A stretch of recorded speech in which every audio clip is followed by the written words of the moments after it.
Live. Hi everybody, it's Amala Epinovi here with PragerU, and I'm streaming by myself today. Just going to be talking to you about this upcoming holiday, and that is 4th of July, coming around the corner this Sunday. And you know what I think about on 4th of July? I think about where I was as a young woman and my relationship with America, not even, 3 years ago now? I used to hate this country, and it's a crazy thing to have to sit here and to admit, but I think it's an important thing to admit, because I can talk about where I was, my former leftist self, and where I am now, somebody who is so proud to be an American, so proud to live in this country, and so proud to celebrate the values and the traditions that has made this country great. But I think the first thing I want to talk about is why I hated America. And if there's anybody who's watching this who is out there and is on the left like I was and sort of shares this sentiment, I want to have a heart-to-heart conversation with you. So I hated America, again, a crazy thing to say, because a multitude of things. I thought that America was racist. I thought it was patriarchal. I thought our capitalist society was just a means of exploiting people. And I thought all of these things because that is what I was told. It was not because I researched or looked into it or I found any context that stated as such or was evidence of such things. I was just taught that.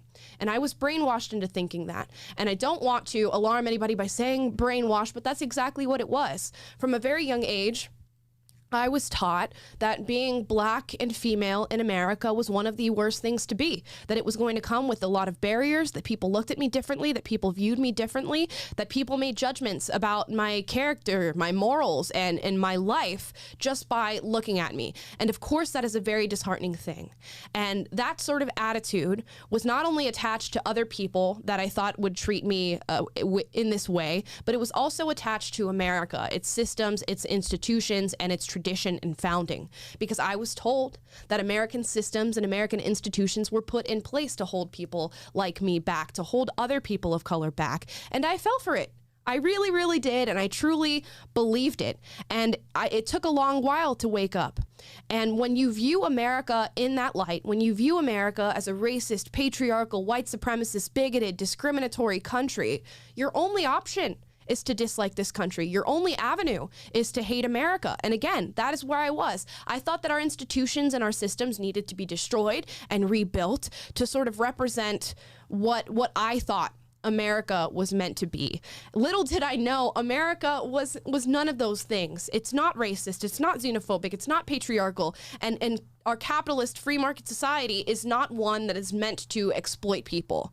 And it's not something that you just wake up and realize. It's something that takes true dedication. You have to actually look into our history. You have to look into our founding. You have to look into the transgressions of America's past and realize that that is not where we are today to truly recognize that. Taylor, who's often on our stream, has this great quote, and he says, liberty is a value. It is not an instinct. You don't just instinctually wake up every day and go, you know what? I value life, liberty, and the pursuit of happiness. I value my individual rights. You have to go and educate yourself. And then you have to sit down and admit, I was wrong in my hating of this country. I was wrong in where I stood before, and now here I am today. So that's why I wanted to make this video. I wanted to sit down and admit, one, I was wrong. I hated this country and I was wrong.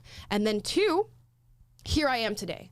Here I am today as a proud conservative who values my freedom, values my liberty, values the fact that I get to pursue my happiness in this country, values the fact that I have individual rights in this country. And really, I know there's a lot of people watching this who already share that sentiment, who are already there, and I'm so proud of the people who are there. But to the people who are not, to the people who want to sit and denigrate America and talk badly about this country, I want you to look at where you are right now and truly think, what is a true systemic problem in this country? What rights do the white men have or the white capitalists have that you don't? And I think you'll be hard-pressed to find an answer to that. And I was hard-pressed to find an answer to that. There is no right, there is no privilege that white men have or that other people have in this country that I do not have. And I have every opportunity and every chance to pursue what I want to do in this country and what I feel will make me successful and what I feel will make me happy. And when you realize that, the weight that is on your shoulders from hating where you are and hating the founding of this country is lifted. And in your research and in your education, you will find that the people who founded this country knew there was going to be people who were so free of struggle and so free of any oppression that they would go and make up their own. And that's exactly what's happening right now in this country. We are in this beautiful melting pot that is so devoid of struggle. It is so full of freedom and liberty and free speech that we are searching for things that oppress us. We are searching for systemic problems that don't exist. And a lot of the social issues that we encounter on a day-to-day basis, that we talk about on a day-to-day basis, are born of this sort of freeness that we have in America. So really think about that when you're talking about all these social issues and campaigns, that these are born, truly born out of your freedom and nothing else, not out of your oppression.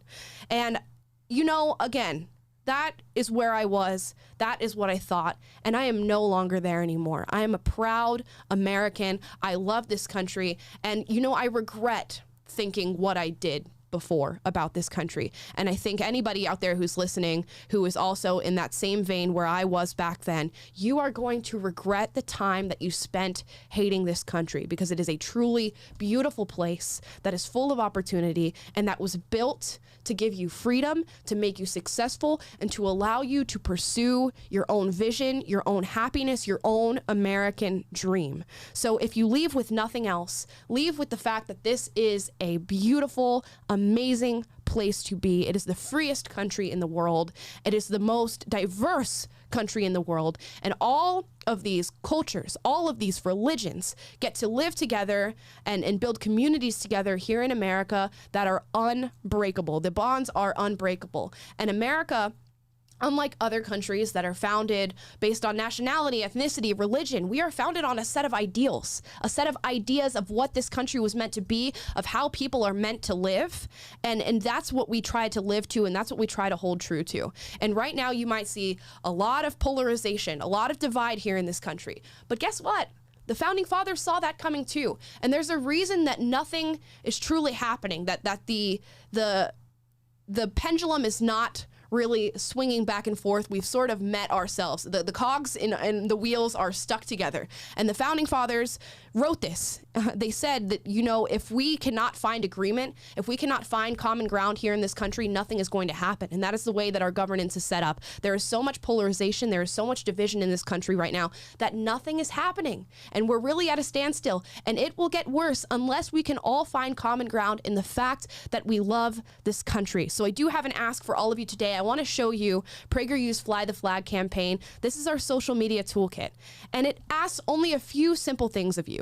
If you love this country, I want you to hop on social media, because social media is the place right now where the culture war is happening. It is where people, especially young people with malleable minds, are being influenced. I want you to hop on social media, and this is bipartisan. It doesn't matter what side you fall on. It doesn't matter what your true beliefs are. If you love America, you can hop on social media and you can post this little flag that PragerU has created right here. You can also find it on our PragerU pages, and just put the hashtags, hashtag fly the flag, hashtag proud American, to show your patriotism, not only on July 4th, but any day of the year. We should all be celebrating this country every single day that we get the privilege of waking up here.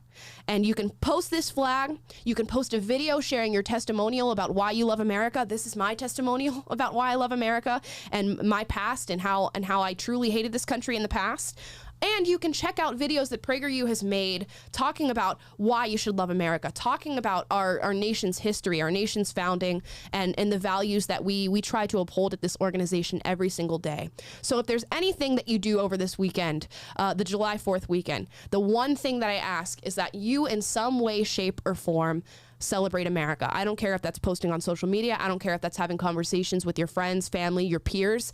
Just celebrate America and truly give thanks and gratitude, not only to this country, but to the people who fought and died for this country to be what it is today. And for those of you who think that this country is racist, it's oppressive, it's patriarchal, I would urge you to truly look into that, because I can promise sincerely that it is not. And in viewing this country in that light, you are only holding yourself back. You are not not holding anybody else back. You are not holding patriots back. We are going to continue to love this country, to shout that love for this country, and to pursue our own happiness. The only thing that I ask of you is that you try to wake yourself up and pursue your own happiness, because I promise when you look into it, you will be happy with what you find. And it is a sad and angry world to live in when you dislike where you are born. And I was there. I hated everything that had to do with America and our governance and our institutions. And when you wake up from that, it is the biggest relief that you will ever feel in your life. So again, value what you have gratitude for where you live and being in the freest melting pot in the universe. And much love to everybody who has fought and died for this country. Much love to everybody who celebrates this country, and much love for everybody who is not afraid to talk about the fact that they love America. Again, I'm Amala Epinobi with PragerU. I love America, and thank you for watching. Bye.